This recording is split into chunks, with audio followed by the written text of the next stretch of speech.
Parliament में CAA और NRC का कानून पार्लियामेंट में आया। मेरे अजीज दोस्तों और बुजुर्गों, कांग्रेस पार्टी भी है, समाजवादी भी है, BSP भी है, ममता बनर्जी की पार्टी भी है, सब पार्टियां हैं जो अपने आप को नाम निहाद सेकुलर कहती हैं। बीजेपी ने कानून लाया। कौन था पार्लियामेंट में खड़े होकर जिसने पूरे देश के सामने बता दिया कि कानून भारत के संविधान के खिलाफ है? कानून को फाड़कर पैगाम दिया भारत की जनता को कि हम नाइंसाफी को बर्दाश्त नहीं करेंगे। मेरे अजीज दोस्तों और बुजुर्गों, मुझसे कई दूसरी सियासी पार्टियों के कायदीन ने कहा कि ओवैसी तुमको क्या जरूरत थी कानून को फाड़ने की। तो मैंने कहा, मेरी तकरीर को तुमने पार्लियामेंट में नहीं सुना। मैंने वो काम किया जो गांधी ने किया था। गांधी ने उस वक्त के सफेद फार्म हुकूमत के गलत कानून को फाड़ दिया था। मैं भी इस कानून को फाड़ता हूं क्योंकि मुसलमानों के संविधान के खिलाफ है, ये भारत के फंडामेंटल राइट्स के खिलाफ है। मेरे अजीज दोस्तों और बुजुर्गों, हम पार्लियामेंट में सिर्फ मजलिस के 2 MP हैं, मगर अल्लाह के फजलो करम से आपकी दुआओं की वजह से हम पार्लियामेंट के दरो दीवार को हिलाकर रख देते हैं। अगर उत्तर प्रदेश में मजलिस के MLA कामयाब हो जाएंगे इंशाअल्लाह, अगर उत्तर प्रदेश में आपकी क़ियादत बनेगी, तो आप खुद सोचो कि कल कोई नाइंसाफी करने से पहले सोचेगा कि नहीं, अब इनका नेता है, अब इनकी पार्टी है, इनकी एक ताकत है, इनकी एक शनाख्त है, इनसे कोई पंगा नहीं ले सकता, इनसे नहीं।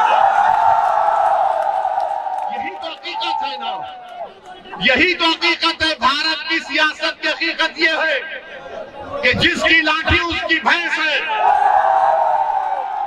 ये कल हकीकत है। जब हम इसको बयान करते हैं तो हमारे मुखालिफिन कहते हैं कि तुम जज्बाती तकारीर करते हो। मैं जज्बाती तकारीर नहीं, मैं सच्चाई को बयान कर रहा हूं, ताकि जब आप यहां से उठकर जाएंगे तो अपने दिलो दिमाग में सोच और फिक्र को लेकर जाएं, ताकि आपके अपने फैसलों में तब्दीली पैदा हो। और उसकी मिसाल क्या है? क्या 2019 के लोकसभा के चुनाव में ये सच नहीं है कि 90% हिंदू भाई जाटों ने बीजेपी को वोट दिया? क्या नहीं दिया जाटों ने बीजेपी को वोट? आपने दिया बीजेपी को वोट, तो कैसे जीत गया बीजेपी वाला यहां से? वो जाट जो अजीत सिंह को हरा दिया, चौधरी चरण सिंह के बेटे को, जिन्होंने अपने बड़ों की आदत को छोड़ दिया। मेरे अजीज दोस्तों, मेरे बुजुर्गों, तुम कब तक इन आदतों में पड़ते रहोगे? एक तब्दीली पैदा करो खुदा के लिए, एक बदलाव लेकर आओ। अपनी पार्टी को वोट देकर देखो एक मर्तबा सबकी तब्दीली कैसी होती है। जब जाटों ने अजीत सिंह को छोड़ दिया, चौधरी चरण सिंह की पार्टी को छोड़ दिया, तो क्या उत्तर प्रदेश के मुसलमान उस रिवायती सियासत को छोड़ेंगे? नहीं छोड़ेंगे। मेरे अजीज दोस्तों और बुजुर्गों, जहां पर बात CAA NRC के कानून की आई, तो मैं यहां पर हाजी हसन साहब, जो मुजफ्फरनगर खालापार एरिया के रहने वाले, जिनके घर में घुसकर योगी की हजरत पुलिस ने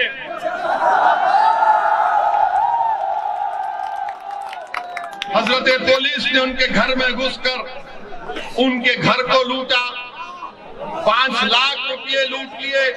वो 5 लाख जो हाजी हसन साहब अपनी पोती की शादी के लिए रखे थे, और फिर उसके बाद हम पे नारे लगाए गए कि पाकिस्तान या खबरस्तान। और तरफे तमाशा ये है कि उनके बेटे शाहिद को गिरफ्तार कर लिया गया, उनके बेटे को गिरफ्तार कर लिया गया। फिर एक 26 साल का नूर मोहम्मद, इसको गोली लगी, इसको मुजफ्फरनगर में दफनाने नहीं दिया गया, बल्कि कहा गया कि मीरठ में इसको दफना। मेरे अजीज दोस्तों और बुजुर्गों, ये तमाम चीजें आपके सामने हैं। हम कब तक अपना खून बहाते रहेंगे? हम कब तक अपने ख्वाबों को चूरना चूर करते रहेंगे? हम कब तक अपने दिल की ख्वाहिश को इन तमाम पार्टी के सियासी नेताओं के कदमों में लाकर अपने ख्वाबों को बिछा देंगे? याद रखो, आपके ख्वाब आप पूरा करेंगे, आपकी मंजिल आप तय करेंगे, आपके फैसले आप करेंगे, आपका वोट आपकी पार्टी को। हम कब तक समाजवादी हो, बीएसपी हो, आरएलडी हो, कांग्रेस से कहेंगे कि जाओ हम मुसलमान हैं, तुम हमारे मुकद्दर के फैसले करो? नहीं, तुम अपने मुकद्दर के फैसले कर सकते हो। अल्लाह ने तुमको ताकत दी है, अल्लाह ने तुमको उनसे ज्यादा समझ दी है, अल्लाह ने तुमको उनसे ज्यादा दूरंदेशी दी। सिर्फ आपको एतमाद की जरूरत है। और लोग कहेंगे कि ओवैसी आकर तुमसे कह रहा है कि खतरे मोल लो। अरे मैं तुमसे ये नहीं कह रहा हूं कि खतरे मोल लो, मैं तुमसे कह रहा हूं कि हमारी जिंदगी का फैसला और मौत का फैसला अल्लाह कर चुका है। हमको जिद्दोजहद करना है, हमको मेहनत करना है। आपकी वोट की क्या अहमियत है बताइए, आपके वोट की अहमियत क्या है बताइए। आपने तो इन तमाम सेकुलर पार्टियों को वोट दिया, मगर बीजेपी जीतती जा रही है। हम भी चाह रहे हैं कि इंशाअल्लाह ताला उत्तर प्रदेश में दोबारा योगी की सरकार ना बने, दोबारा योगी।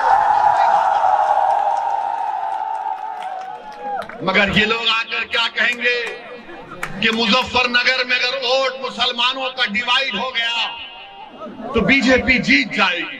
ये बोलते हैं ना। अगर मुसलमान में देखो, आपके कान में आकर जैसा शैतान वसवसे डालता है, इस तरह के शैतान के एजेंट दुनिया में बहुत हैं।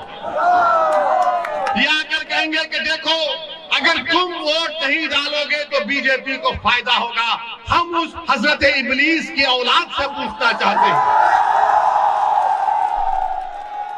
हम तो औज़ु बिल्लाहि मिनश शैतानिर रजीम कहते हैं, हम उनसे पूछना चाह रहे हैं, क्या 2019 के चुनाव में आपने बीजेपी को वोट दिया?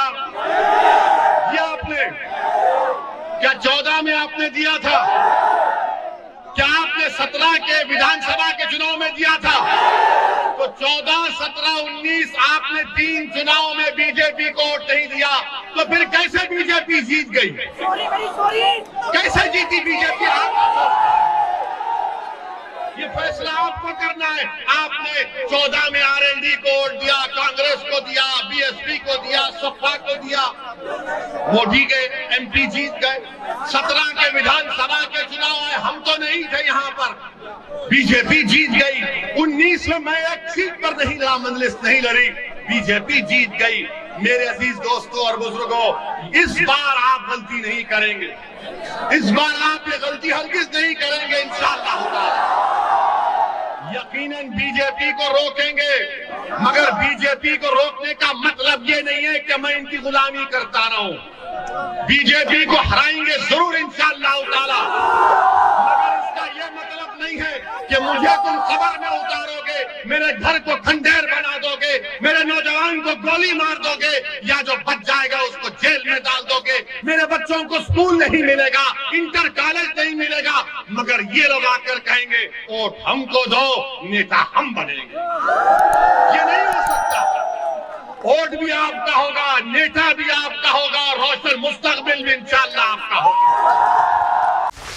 Subscribe to Nation Next YouTube channel and press the bell icon to get regular updates from Nation Next.